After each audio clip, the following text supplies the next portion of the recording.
All right, so hello, welcome Jen, welcome to the podcast. Hi. Great to have you on. And yeah, I'm really looking forward to chatting today. We've had chats before, and we've had some really interesting similarities in our experiences, and it's been really helpful to chat to you. So I thought it would be great to have you on and continue those discussions. So if you want to start by just giving an intro to yourself and how non-ordinary states started or manifested in your life and where that began. Yeah, great. I'm My name is Jen, and I'm Canada. And my non-ordinary state started about 24 years ago when I was traveling in India. I entered into this very expansive state of consciousness. I didn't really know what was happening. And they continued for 17 years. The most intense part was 3 years at the very beginning. And then I was in a very unfamiliar state of consciousness for 17 years after that. And it tapered off. And I now experience them just more infrequently and almost predictably. Mhm. Yeah, that's something that I think I share as well. It's almost like when it starts, it's kind of like you're thrown into it, and it is quite unpredictable. And then almost once, in my experience, once I understood it, came up with my own frameworks. In the time since my first emergence or whatever you want to call that, now it's almost like I can kind of beckon the states, or kind of move away from them if needed, and it feels like I have a bit more control. Is that something that you experience as well? Yeah. The one shift that happens to me that's unpleasant, I'm getting to know that a bit more. But the ones that are more curious, like simply curious, yeah, I've been getting to know those quite well over the past, I don't know, 6 years. So, for example, when I go to the grocery store, this happens at least once a week. I feel myself like I can notice, the distinct difference between my consciousness or my state of being when I walked in, and then I shift into things around me appear slightly with a nuance to things. That's why Mhm. it's very hard to describe these things because we really, we're in the process of developing language for it. Absolutely. But yeah, but sort of a nuance where I feel like, okay, basically the language I have right now is something's changed, Yeah. something's different. Yes. No, absolutely. And I think it may be helpful for us to start at the beginning, right? So we can kind of think about how this started for both of us, and then how it's connected. So when you first experienced these states, what was going on for you, and how did that first emerge? Okay, so I was overseas, and I feel like this is very typical Mhm. from all the stories that I've heard people tell. It's quite common that there's events leading up to shifting so dramatically. And I was in India backpacking alone. The Mhm. first time that these things happened, I had just gone through a tremendous heartbreak. Mhm. Um, and I was also curious about these states. So I sort of asked for them actually. I was very, very curious. And it was kind of Mm, a be careful of what you ask for. yeah, I think the asking for it is an interesting point, and yeah, I'm interested to hear more about the beginnings of different stories. Were you just as a bit of background context, were you a spiritual person at all? Was this like a very new terrain for you? It was relatively new. I'd heard a bit about spirituality, but nothing growing up, just a little Mm, bit before I went to India. And definitely the experiences that I had I don't think reading about them or hearing about them would have prepared me. I would have felt a little more comfortable if I'd known that people had gone through specific things that I went through. But it's it's Has to be seen to be believed, I think, in a way, doesn't it? I think yeah, um, exactly. for me, it was quite similar. It happened when I was traveling. I traveled to Thailand the first time where this happened. And I didn't really have any. I didn't have any spiritual frameworks at all. I was, I was atheist before um, this began. I left it more just open-minded, agnostic, I guess. And um, but I remember, yeah, I was just before I had traveled. I think I had expressed an inner interest in that stuff a little bit. It felt like an area of my mind or my psyche that like I wanted to develop more, and I guess I let my guard down a little bit in that area. And then it felt like, yeah, when the emergence came on, it was like a volcano, right? Like my soul just kind of like, here I am. And I was like, whoa. Yeah, it was very unmissable. And, yeah, has to be lived to be believed or understood. I think the more we talk about these things, the better, because I think it helps to give frameworks. But I think, yeah, with experiential things like that, it is difficult to put words into some of these things. Yeah, very well said. So what was the sort of the feeling of that first shift? Well, I was like, what the fuck? Um, it it felt like the rug was pulled out from underneath me, Yeah. that everything that I had once known was suddenly called into question. It was very immediate. Like my relationship with things had changed when my consciousness expanded and it embraced everything. Mhm. And so when that happened, I was no longer the small self, I was everything. And so the feeling of that, actually, I was very panicked. I Mm. was very, especially when I was overseas with this. I did actually return to Canada after a couple of weeks. But first couple of weeks, I Uh, was like, what is going on? What am I going to do? Um, am I going crazy? Am I dying? yeah. Uh, was this going to end? Is this how I am from now on? This is just how Yeah. I live. The am I sort of dying or dreaming um element is really interesting. I remember that was a part of my state as well. I didn't. I think in the when it was happening, I didn't necessarily think that, but I remember when, like you say, after a couple of weeks of this, where it's set in and you kind of have this new, I don't know, way of feeling. Like you are just a bit like, am I even in the same place that I was in, before this? Am I in just a different world or something now?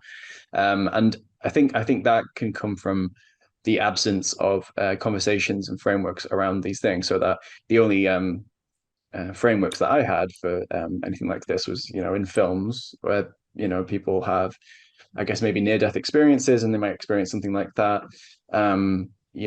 We the only kind of parallels we have for suddenly feeling as though you're in a different world like that are, yeah, dreams, death. Like there's not that much that we can compare it to. I think one thing that's maybe a shared experience for us both when these states are happening is that we kind of have one foot in you stay in this world, but then there's this inner feeling of change. Going into this deeper, collective unconscious or whatever, you call it. It's very apparent to you, but to other people, like it's just the things are carrying on as normal.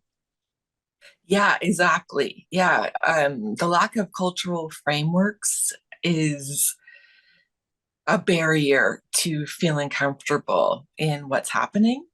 And I agree that these conversations are important because they will help to normalize the experience and help people to feel more at ease with a little more at ease with what's going on.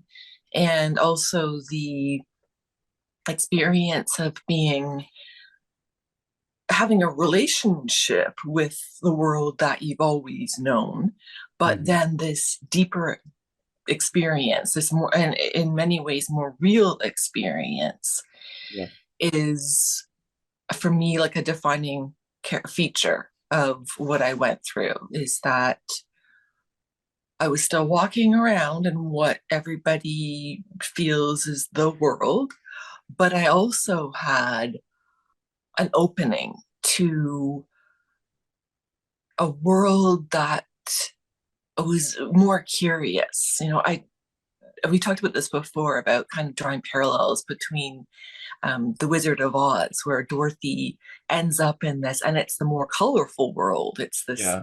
very, and it's significant to her. And there's a lot of sort of parallels to a dream state. Yeah. Yeah.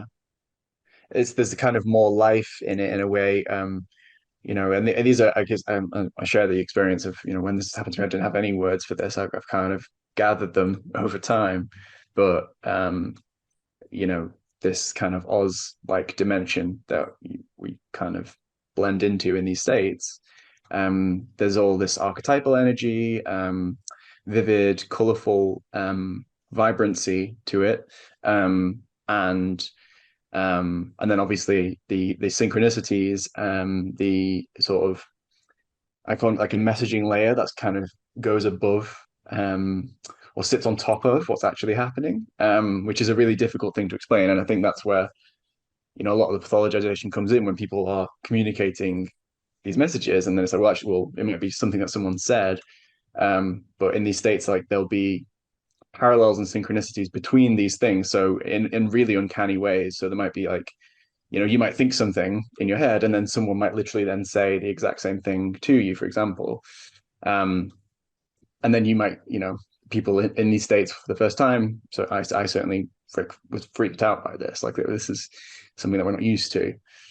And I think that overwhelm, and then talking about things like that can create a lot of the problems. But we do need language for explaining how those synchronicities are, and how, when I'm in these states, I notice that, I mean, I experience synchronicities since this has happened. I just have them all the time, but within these states, they seem to happen at a much higher frequency, and they seem to be much more significant.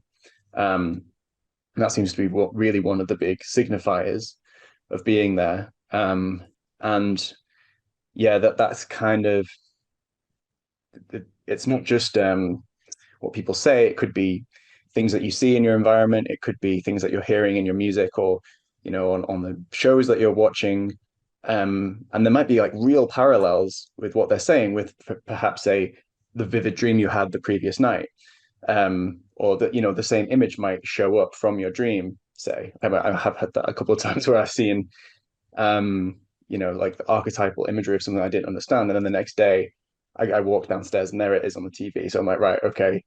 And I kind of see this parallel of the theme, and they're trying to understand the meaning. Meanwhile, everyone else is just saying that this is just a TV show. What are you, what are you talking about? So it's very difficult. You have to really, it's a skill, I think, to be able to stand in both of those worlds and understand that people around you aren't seeing it this way, but there is this meaning layer. Yes, yes. And that's where I feel that mentors would be useful because I also experience and I think I've talked to people for the past 24 years about their experiences. Mm. And what we're talking about now is extremely common. My kind of theory on it is we do become, everything is one, and that's Mm. science is now sort of validating that. Yeah. And when we tap into that, when we're really intimate with that, and we're opened, and this part I don't quite understand is what exactly takes place, but we seem to be opened. And so those connections that we're making, they're not pathological. We don't understand them well, but they're not a sign of pathology. They're more a sign of the curious nature of the Yeah. world. Yeah. The parallels. I think I often think of it, like when you see flocks of birds that kind of move in shape formations and stuff. I don't know how that works. I find it amazing to look at. And I always think like if you're one of those birds, like you kind of are starting to maybe you're thinking about yourself and how you're flying, and then you notice actually we just all flew together in some bigger pattern. I think that's kind of where you're at in these states. It's like you're less concerned about just what you're doing, and you're kind of more in the flow of everything. And Yeah, I love I that. think that's a shared experience between us. I know that you've said that when you first did you say you experienced like a sort of crack or an opening in your consciousness that then led to that state of feeling as though you were one with, I don't know, the universe or some Yes. greater force? Yes, definitely. I mean, I really, really merged in with that. Hmm. And then, well, for the next, I'll say 17 years, it was very much a part of my daily life. Mm. Now, this going back to, what do we experience now more, I don't want to say controlled, but more at ease with it when it does happen, Yeah. is the oneness and the profound connection, and then the increase in synchronicities and the layer of meaning and the layer of, and regarding communication. I mean, that's fascinating, and again, shouldn't be pathologized in many cases, because there is and it's more of a commune. There's a relationship going on, and I think it's important to share our stories and to explore what's going on, because there's opportunity for enhanced well-being and sort of an Absolutely. enrichment. Yeah. Yeah, in my experience, like these states, they're not always like like 100%. Um, I think to look at them as like say positive or negative, I think like what in our current pathologized paradigms, they are looked at as wholly negative. And I think we both derive a lot of benefit from these states. However, they can also be very challenging. So the for me, I think the main need is to just allow conversation about them. I think even if, let's say, even if it was, 100% of the time it was horrible, and we were seeing really negative imagery, I would still think that sharing these, having people come together and share those stories would be hugely beneficial and would increase the well-being. Because what I've noticed is that a lot of the freak out or frustration that people experience from this just comes from, like you said, like what the fuck? Like it's kind of like, it's a world that we do not ever hear about or talk about. So suddenly you're like completely thrown into. Yeah, Um, and the reaction of others. I mean, that to me would be yes, the second biggest contribution to spiraling into more challenging states and more difficulty in handling it, is when you are met with fear. yes, absolutely. In fact, I think you're right to point that out because mine, I've managed to navigate mine much better, and I think that has come through. I mean, we're not individuals, right? We exist in systems and societies, and if those societies have zero understanding of what's happening to you, like that will lead to misunderstandings and conflicts, and that can create the isolation that does feel, horrible and overwhelming. I've noticed that since I've been able to have frameworks to communicate to friends and family around me, and then they know what I'm talking about in these states, then it's just another thing that we can talk about and describe, um and that helps everybody. So yeah, I completely agree about it's not just us understanding it. If anything, like I think all the times people who first go through these are very curious and kind of wanting to understand just out of sheer, you kind of your hand is forced to need to understand it. You've been pushed into it, but there sometimes can be a resistance from others to understand it. I think that's something that hopefully more conversations could help reduce the Yeah, barrier to. yeah. We need to like break down the taboos around, um, well, around things that don't fit in to our familiar frameworks. We Mhm. need to demystify some of the things. Like when you experience oneness, we need to sort of educate people about this as a valid state of consciousness Yeah. and have these conversations where there's a development of curiosity and uh, maybe even explanations for why so many increased synchronicities in these states. What is it about these states? Because really, there's so much that's fascinating that's going on. Yeah. No, absolutely. Um, so I'm curious, I think one of the really interesting differences in our stories is that you said you went for 10 years in these states before entering into any sort of psych system.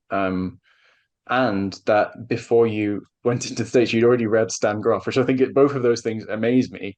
And I think is one of the reasons that I find you so fascinating and your story so fascinating because typically it's the other way around. Like you know, you go into the States, very early introduction into the psych system, and then finding materials by Jung or Groff or anyone who talks about it in a non-pathologizing way is a huge moment. But I think it almost sounds like having those frameworks maybe helped you avoid that kind of fate, at least or delay it. So maybe yeah, that's something you like to talk on. Yeah, thank you. It really did delay it. Wow. Yeah, I was very lucky. Before I'd gone to India, I had gone to a course where they talked about Stansel-Croft's books. And so I was familiar with oneness. I was familiar with reality as not what there's more here than meets the eye. Hmm. And I had read some Hindu texts. So when I went into the States, I knew, like, for sure, this is not pathological. This is a human experience that's overwhelming. And I felt if I tell anyone what's going on, they're just going to say you're crazy. Like Yeah. that's that's that's all the conclusion that they could draw. So I avoided the psych system. I Mm. lived at my mom's house for 3 years at the very beginning, like super intense. And then it tapered off as I intuited that it would. And I went to work and I had a very, very stressful job. I was still in these states. Yeah. I had a very stressful job. And at one point, I wasn't sleeping. And that's sort of the recipe for disaster. Like I found myself Absolutely. pacing, like just Hmm. pacing, trying to keep myself sort of in time and space. Yeah. Yeah. And then I thought, wow, like I've been at this for 10 years alone. That's enough. So Yeah. I went to the Emerge and I said, I'm having a psychological problem. And they said, are you going to hurt yourself or someone else?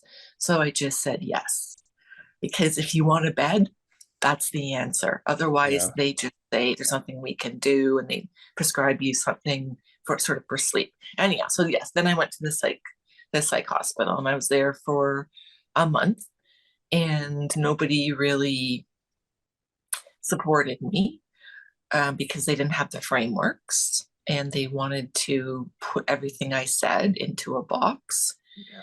which is why I'm so excited about what you're doing because I feel like there aren't places within the system to discuss these things.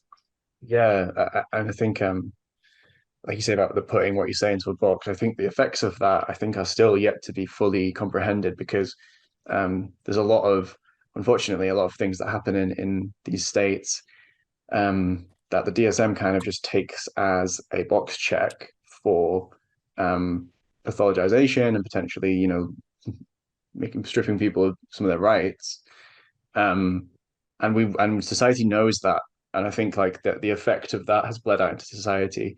When I think about pathologization, I kind of see it as a bigger, obviously, like the psych system is maybe the heart of where that's happening, but it also bleeds out. And I think what's interesting about your story is that you were saying, you knew that these things were, or at least you'd had frameworks that explained them in different paradigms. However, you knew that if you were to tell someone about it, then they would say that. you're crazy, and we associate someone saying you're crazy with being locked away, and there's like it all kind of rabbit holes down to that system. And a bit like racism or sexism, it's not always someone actively saying it that is contributing to it, but there can just be a kind of a subconscious layer of it that then prevents honest and healing discussions from taking place, and then that can be harmful. Um, so I think, yeah, I agree with you about um, the conversations being really essential for that reason. And I think, unfortunately, a lot of those box ticking exercises um, sometimes can subconsciously strip us from being able to tell our stories without fear. Yes, yes, I fully agree. I fully agree. They sort of, I felt shut off from the people around me because we lacked the language, and it was easier almost to fall into that trap of othering and saying, like, okay, this isn't normal. Mm-hmm. And the more we talk about these things, the more we can demystify them and show how they're part of the human experience, and we can really empower the people in the community to share more openly their experiences and to go deeper into exploring them and create Absolutely. better. I think there's some ways that I've found have been helpful there. One of them is to just create completely new words, so that it invokes curiosity. So, for example, I call my non-ordinary states being in the fractal. So then I might say to someone, "Oh, I'm in the fractal this week," and that it doesn't have any negative conversations to it. People kind of would engage with me and ask what that is. And then Yeah, I own the narrative. Then I can describe my experience without having started from that place of pathologization, which I find a lot of the other words. Unfortunately, you're kind of already on the back foot if you're using some more pathologized terminology. Um, so I found that really helpful, and I think that creates engaging conversations. And and yeah, I think it's there's a lot of like seals to be broken on it. Like I think you said that when you first had your states, you had a couple of friends who really helped or were like allies in that state. yeah, I was lucky in that. This is emotional because, in a good way, I mean, not that there's bad emotions, but in a way that's sort of a gratitude. Yeah. Um, my a friend from childhood and my cousin, both of them, because of their natures, were able to stand in this place that I had Mm, really was overwhelming, and I just didn't really, it was so out of the ordinary.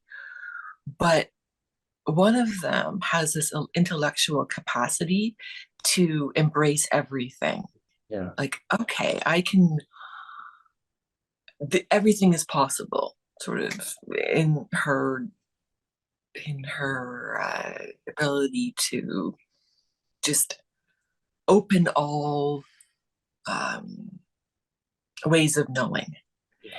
And the other is so incredibly heart centered that Mm, it was like, I don't know what this is, but I know it's lovable. wow. So I felt like, okay, there's a place in understanding and there's a place for this to be loved. And those things really made a huge difference. Absolutely. Yeah, I've had the same. I mean, for me, I had my experience and then was sort of retrospectively pathologized about it, and then unfortunately, that led to me I kind of uh, I don't know if repressing is the right word, but so not talking about it externally for several years. But then there was a moment where I did disclose it to one of my closest friends, and I had the exact same reaction that you're describing, and it was so helpful. I think it's yeah, they're very much unfortunately, from the way that these this whole culture handles these things right now, there is that feeling of being I guess, unlovable if you've had something like this happen, or unrelatable. Um, and then that can be really isolating to have someone even just like you say, hold space for it, is just hugely beneficial.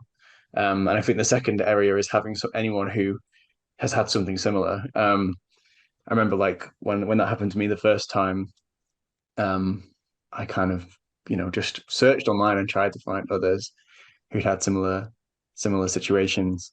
Um, that felt like it opened something, in my heart, and it completely changed how I viewed this. And it became more in my head. It was a community of people. It wasn't just some thing that had happened to me that no one understood anymore.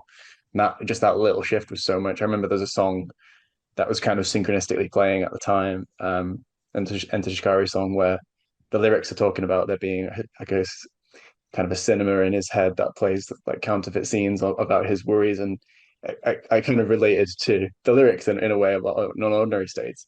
And then it kind of the chorus is him meeting someone who also experiences the same, and it says that makes two of us, and that kind of changes the dynamic of the song, and it really fit with my experience at that time. Just meeting someone who can say like, yeah, that makes two of us. We both have had that.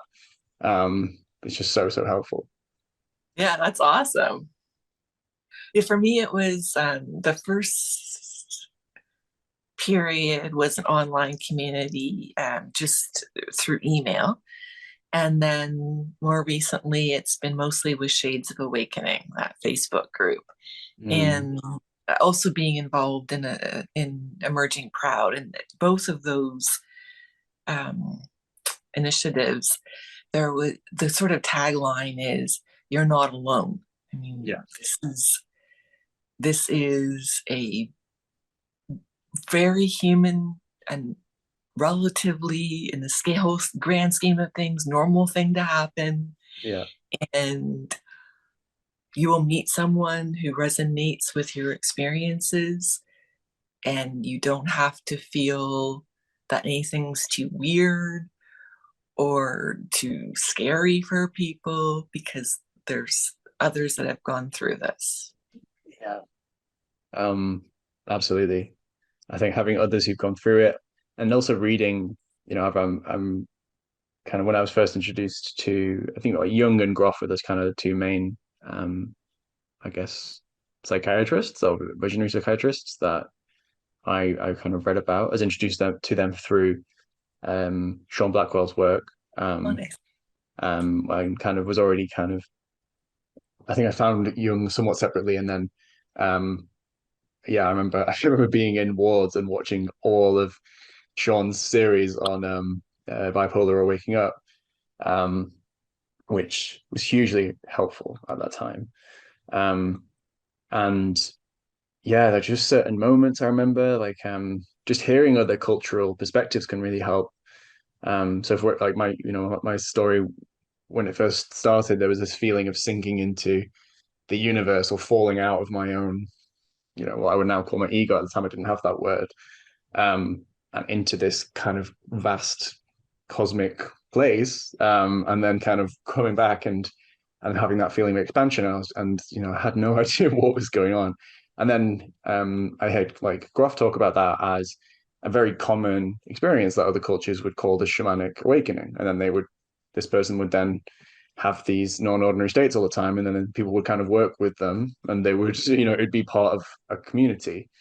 And I was just like, that to me was just such a like I don't even know the word. It was the idea that because I think when we have these states, we do feel like they are natural, they are supposed to happen. Um, Yeah. so hearing of communities that have accepted these states as part of how they operate is just like, oh, like that makes so much more sense as a way to do it. And then you can start to view from like, okay, so it's not me that's broken, it's just the society that we live in doesn't accommodate this anymore, unfortunately. Yes. Yes. I feel that the best thing that could happen was to have mentors, to have people who have been through these states that can support someone through them and access them for the benefits.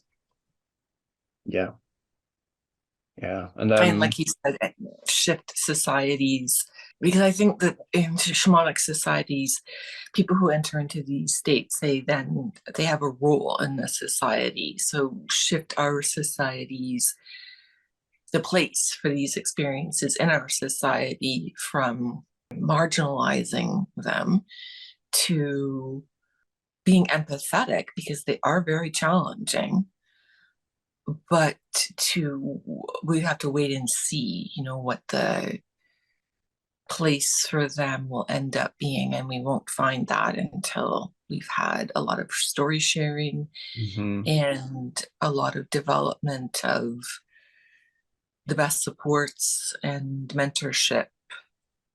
Yeah, I often think of things in the concepts of like thesis, antithesis, synthesis, and it feels like thesis in our world is, these things are people who have this just need to be locked away and we don't talk about it. That's one way to think about it. The antithesis that we all, if people who find community and do the research learn is that, oh, actually, other cultures did this completely differently, and this was, like you say, a role. This was very much seen as normal and somewhat necessary. Um, and I wonder what the antithesis will be. I hope that there is one that moves away from the thesis, but also, like you say, doesn't deny the fact that there's challenges in these states. They're difficult to work through. You certainly need support and guidance, that's for sure. It's not some sort of, halcyon, we can just move over and, do it this other way and now everything will be fine. But equally, like, the learning that there have been for all of human history, cultures, in fact, probably mostly cultures, used these states for productive purposes, and it was seen as um, useful and normal. I think it's a really good angle to add, and yeah, I'm hopeful that in time, we move somewhere like some sort of higher truth that captures both the fact that these are challenging, but also beneficial. Yeah, I think we can really create something that is of tremendous value with as far as like the potentials with prophecy, the potentials with healing, the potentials with, well, our culture is really lacking in a lot of things, like connection to the divine. That's Mm, not as strong as I don't think it once was. yeah, And understanding of psyche and its place in our lives and how archetypes function, yeah, and the abilities like telepathy. I mean, that comes up a lot in discussions as well. People have like verifiable psychic experiences, and it'd be great to sort of harness the gifts. exactly. Yeah.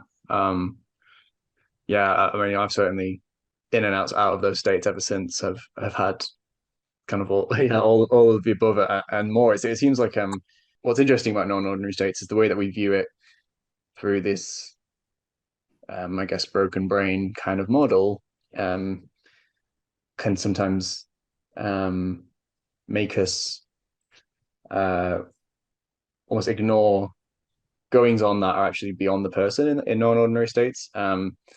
I mean, I've certainly experienced, like you say. I remember one time I was kind of in the midst of it, and I was, having all of the different visions, particularly at night. That tends to happen to me, like around hours of like 1 to 4 a.m. I get a lot of like vivid imagery kind of in and around my room and stuff. And I woke up and I saw like my partner at the time like drowning in some mud on the floor, and I was just like, whoa! But I didn't think anything of it. I was just like, oh, it's just another one of these kind of hallucinations. And I checked the time, and it was like 4:44, which I always check the time because sometimes they seem to come on the I'll get when I get important ones, they're often at like interesting times like that you can remember. I remember waking up in the morning and then having a text at 4:45 from my ex-partner, and she was saying like Matt, what the hell? And I was like, what? And I texted her, she's like, oh, sorry, I just had a dream that I was drowning in some mud and you didn't save me. I thought that was so funny. So, at the Yeah, exact time, that's yeah. exactly the kind of stuff. That's exactly the kind of stuff. Yeah. There's And a very there's been loads of stuff like that. Yeah, very, very regularly. Um, I've had some stuff. I have a friend who is more into the psychedelic side of things, and she went to like an ayahuasca ceremony, and then during that ceremony, we had a similar experience, and she remembered it as well. So yeah, it does feel like these non-ordinary states kind of. I always think like I feel it of like dropping into something. It doesn't feel like you're going somewhere. It's almost like we're falling back into some layer of consciousness that's a bit deeper or something like that. But yeah, it feels like in that state, there's certain potentials for communication, like you say, prediction, certainly for healing, absolutely. yeah, yeah.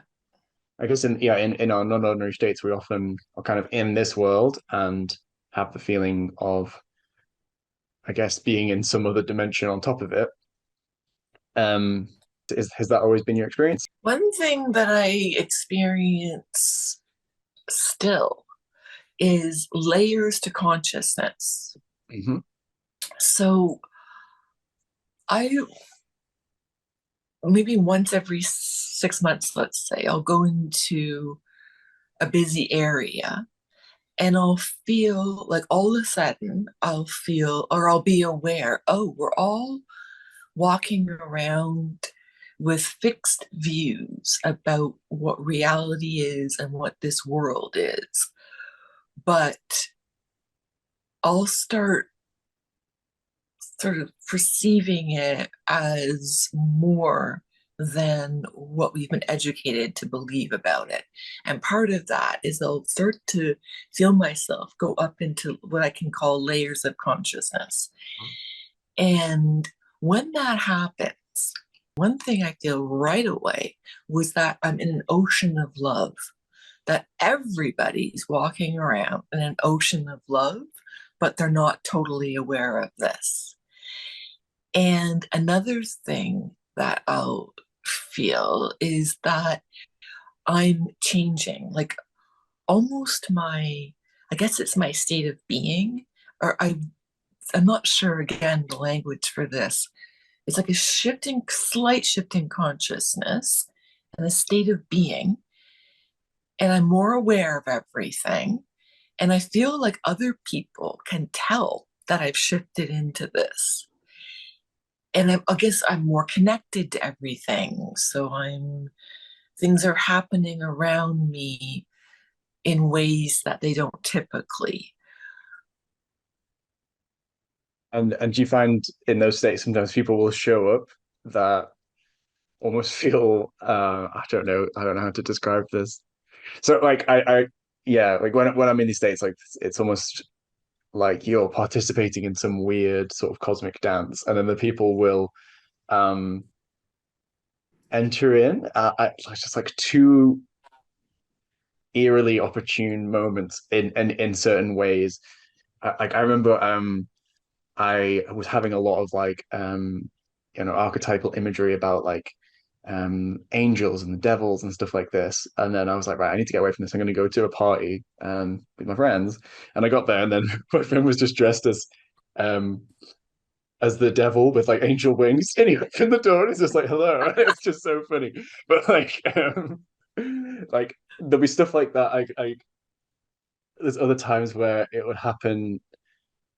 I might maybe have been watching some show or listening to something that's had like some sort of archetypal theme, and then I remember I was out at a bar, and then as I was thinking about it, this group of people all show up who are all dressed in the exact same costumes. Like this, yeah, I guess you could maybe call it synchronicity, but I feel like I don't know if that's something Yeah, you've I feel like experienced. there's an archetypal one way of saying this that I like is the this archetypal energy, the existence of archetypes has been activated. Yeah, So when we in a particular I mean, what is this? A particular like state of consciousness or shift in our being, we've activated this sort of layer of existence. And I don't even really feel like it's human existence. We're part of it, but it's not coming from us. Yeah. And I definitely I experienced like the trickster, and I laughed to myself like, oh, that's what that is. Like this is a real thing to me. You know, this is a huge part of my life, and I'm very grateful for it. I like having this dimension to my life. Yeah. Yeah, absolutely. Um, I think one area I'm not, where archetypes often will show up for me as well, is in dreams. Sometimes I have the same archetypes that will come into dreams, and I don't know if you experience these, but like generally I have just my normal dreams, which can be very vivid and imaginative and wild. But then there'll be other types of dreams. If I'm in a non-ordinary state, I tend to have these that are literally almost like you just walked into the dream and it's just you in the dream, which is a very different feeling. And in there, there'll be like archetypal figures that will come back and talk to me, and often give advice about where I'm at. If I this will often happen if I have a specific question and I kind of ask a dream about it. Um, so I don't know if this is something you've experienced, but there's like for example, there's like a playwright author type figure who's always just writing a load of stories. And if you want to talk to him in the dream, you kind of have to queue, and then when you talk to him, he can tell you about your future in a way. I think the implication is he's writing your story. um, and he's some of the things that I've heard from him have been spot on. Like he'll tell me about things that I didn't know were, I'll Google them, I'll wake up and he'll be right, and often like he's giving me timelines for things and they've happened. So that's That's kind of a awesome. very, yeah, like a literal archetype. And then when it's Yeah. in kind of the waking world, they kind of it's a little bit more difficult to explain in the waking world. I think when in those dream worlds, it's a bit easier to say like you just go and speak to this person. And then it's interesting when we talk about the trickster. I wonder like how that manifests for you, because like for me, yeah, there's like inner voices that will come out, and some of them will be a bit like that, like a trickster. Others will be very benevolent and want the best for me. Others will kind of almost, maybe they do, maybe I assume they all do want the best for me ultimately, but like the way that they go about it is very different. Um, yeah, I don't know if that's something you've experienced too. Yeah. I've It's just sort of a inner sense that I get after, Yeah. having lived with these things for so long. And one example is, and this was linked to a dream because I think dream life is a really rich arena for this type Yeah. of stuff, more so than our waking life. Mhm. Um, and at this point, at any rate. And so this particular one was I had a dream about a bee hummingbird. And it was like a tiny, tiny hummingbird, like the size of a bee. And it kept wanting to get in the station wagon, like an old car that I was in. And I was like, get out, stop coming in here. And then I realized, oh no, this is like an element of psyche. It was something that sort of wanted to be with me for my own good. Mm. And at that point, I was sort of transitioning out of being in these states for in a real intense way into like I am now, which is a more infrequent and predictable way. And I felt like, oh, this little fellow was sort of like accompanying me as a support. Yeah. So yeah, and I just wanted to add something else about the layers of consciousness, and then and tying it into what we're talking about, accessing information that in a typical state we might not um, be able to meet with, is when with these layers of consciousness. Very typically, I'll be, and I think I learned this from being in the like thrown into the deep end, is I can sort of shift my perspective or shift the layer of consciousness I'm in and access answers to things things or know where something is in the store or maybe the best way to respond to someone. So, in both examples, I think that there's a strong case for making the most use of what's happening through exploring things with others. Yeah, I think this is something that I've kind of played around with as well. I think obviously with how it's we're taught to react to these things, it is very reactive, right? Like it's kind of something that's happening to you. It's illness, all this sort of stuff. I think the reason that these things are so chaotic is because it's a two-way street in a way. So like you say, you can ask things to the state and get answers back, or um I've had the same thing about like finding things in shops and stuff like in these states. And sometimes it'll be a bit like a joke. Like I remember like this is a really weird example, but I remember I was in one of the states and um there's this really nice blue plate that I'd never seen before. It was almost like something from a Van Gogh painting and everything was quite vivid. And I was like, oh, this is really cool. I'll use this. And then like I saw that it wasn't, I couldn't read if it was microwavable. And I was like, ah, and then I like asked the state, I was like, can you give me something similar that I can actually, that I can use in the microwave? And then I just turned my head and there was an identical plate with just a huge like microwave label written at the bottom. And that I wish wasn't there. And I know it's such a weird example, but like it No, just that's a showed great. up as I said it. And Ah, um, yeah, no, and I mean, I've had loads of different ways that you could think about that. One is that, there's a difference between what I can consciously perceive and what my subconscious can see, and my subconscious may have seen that that was there and then kind of created that. That might be one way to look at it. Another might be that in these states, there's different quantum potentials happening or something, and you can access, worlds where that is the case or something like that. Um, yeah, and that's I would buy into that more. That yeah, there's something in the universe that the source of everything, possibly, that I can is beyond the laws of physics, well, mhm. beyond laws of science. And I would go to the extreme of saying that things can just sort of show up out of nowhere. Yeah, And that's it's happened to me quite a few something. times. Yeah. Yeah. It's like, wait a second. Is that Yeah. possible? Oh, well, Like, there. oh, this is here now. Um, Yeah. yeah, no, I've had that. Especially I remember in the depths of it. Yeah, it almost I mean it's almost like magic in a way. Like though like when you're really in the throes of it at least.